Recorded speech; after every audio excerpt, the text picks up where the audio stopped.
लक्ष्मण की पत्नी उर्मिला की यह कथा आपने नहीं सुनी होगी तो हमारे चैनल को लाइक और सब्सक्राइब कर दीजिए। श्री रामायण को आज तक हमने अपने और इस समाज ने श्री राम की दृष्टिकोण से देखा।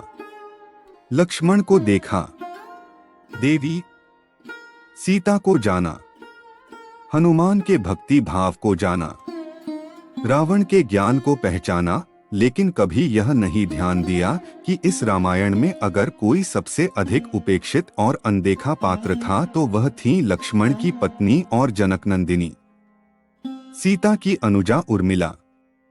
जब राम सीता वनवास को जाने लगे और बड़े आग्रह पर लक्ष्मण को भी साथ जाने की आज्ञा हुई तो पत्नी उर्मिला ने भी उनके साथ जाने का प्रस्ताव रखा, परंतु लक्ष्मण ने उन्हें यह कहकर मना कर दिया कि अयोध्या के राज्य को और माताओं को उनकी आवश्यकता है।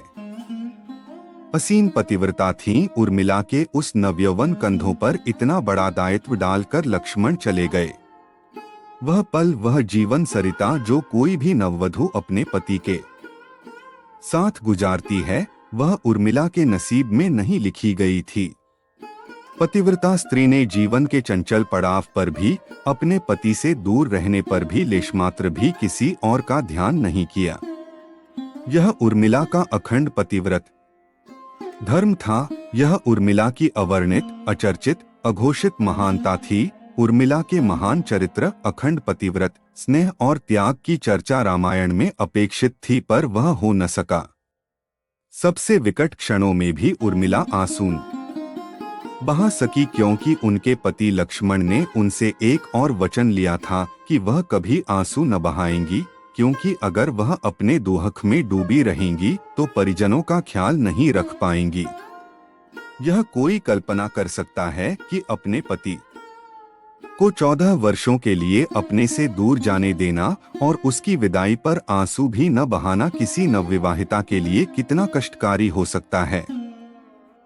कितना हृदय विदारक पल था वह जब परम पूजनीय महाराज दशरथ स्वर्ग सिधार गए, पर वचन के सम्मान रखने के लिए उर्मिला तब भी न रोई। पति के लिए पिता को किया इनकार। महाराज जनक अपनी पुत्री को मायके अर्थात मिथिला ले जाना चाहते थे ताकि मां और सखियों के सानिध्य में उर्मिला का पति वियोग का दुख कुछ कम हो सके, परंतु उर्मिला ने मिथिला जाने से सादर इनकार कर दिया, यह कहते हुए कि अब पति के परिजनों के साथ रहना और दुख में उनका साथ न छोड़ना ही अब उसका धर्म है।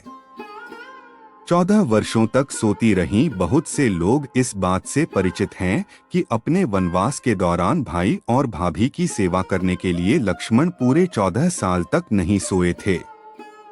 उनके स्थान पर उनकी पत्नी उर्मिला दिन और रात सोती रहीं।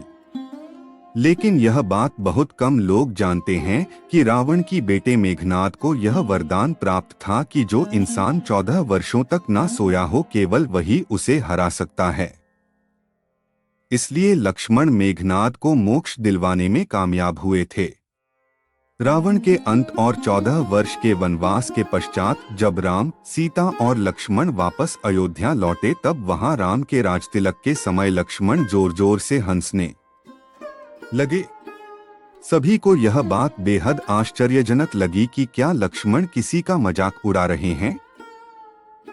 जब लक्ष्मण से इस हंसी का कारण पूछा तो उन्होंने जो जवाब दिया कि ताउम्र उन्होंने इसी घड़ी का इंतजार किया है, लेकिन आज जब यह घड़ी आई है तो उन्हें निद्रा देवी को दिया गया वो वचन पूरा करना होगा जो उन्होंने वनवास काल के दौरान 14 वर्ष के लिए उन्हें दिया था।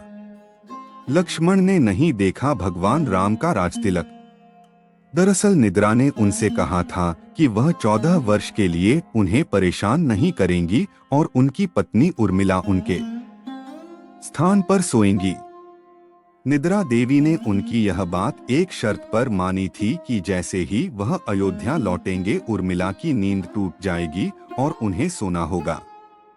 लक्ष्मण इस बात पर हंस रहे थे कि अब उन्हें सोना होगा और वह राम का राजतिलक नहीं देख पाएंगे। उनके स्थान पर उर्मिला ने यह रस्म देखी थी। लक्ष्मण की विजय का कारण था उर्मिला का पतिव्रत एक और वाकया ऐसा है जो यह बताता है कि लक्ष्मण की विजय का मुख्य कारण उर्मिला थी। मेघनाद के वध के बाद उनका शव राम जी के खेमे में था। जब मेघनाद की पत्नी सुलोचना उसे लेने आई, पति का छिन्न शीश देखते ही सुलोचना का हृदय अत्यधिक द्रवित हो गया। उसकी आंखें बरसने लगीं। रोते रोते उसने पास खड़े लक्ष्मण की ओर देखा और कहा, सुमित्रानंदन, तुम भूलकर भी गर्व मत करना कि मेघनाद का वध मैंने किया है। मेघनाद को धराशायी करने की शक्ति विश्व में किसी के पास नहीं थी। यह तो दो पतिव्रता नारियों का भाग्य था। अब आप सोच में पड़ गए होंगे कि निद्रा देवी के प्रभाव में आकर अगर उर्मिला 14 साल तक सोती रहीं, तो सास और अन्य परिजनों की सेवा करने का लक्ष्मण को किया वादा उन्होंने कैसे पूरा किया?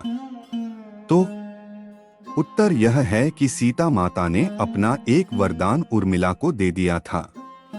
उस वरदान के अनुसार उर्मिला एक साथ 3 कार्य कर सकती थीं।